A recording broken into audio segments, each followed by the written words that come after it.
Hey NYO-U, my name is Melody Choi and I am a violinist from San Jose, California.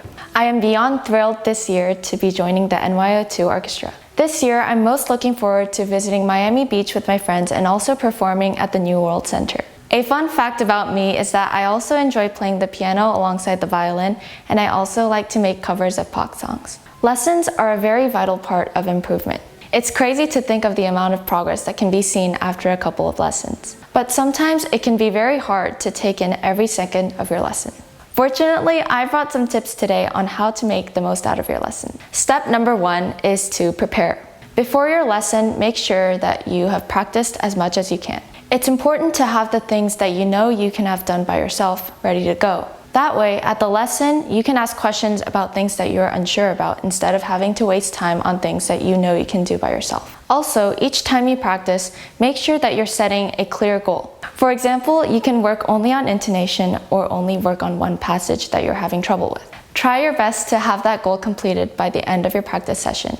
Try not to focus on anything else until you know that you have accomplished that goal to the best of your ability. If you have any questions that you want to ask your teacher in particular, make sure to mark that in your music. For example, you can put an X next to the line, or you can draw a question mark. Tip number 2 is to engage. During your lesson, ask as many questions as you need to, and try your best to be an active student.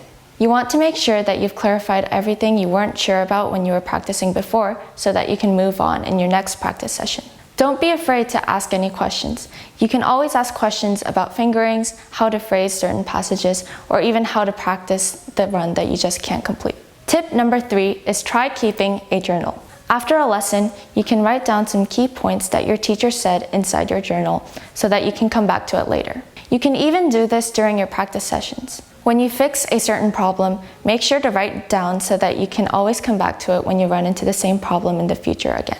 Tip number 4 is to have fun. Learn to love the feeling of growth and improvement. Rather than aiming for absolute perfection, try to aim to make progress every day. Even when you feel stuck or you feel like you're not getting any better, you probably are actually making a lot more progress than you expect. So, try to stay positive and keep working hard. Here's a quick summary of everything that I've said so far. Number 1 is to prepare.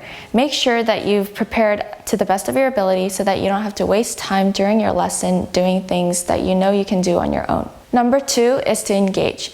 Make sure that you're asking plenty of questions. This will be the main boost to your progress. Number 3 is to try and keep a journal. Write down about things that helped you and also about things that didn't help you.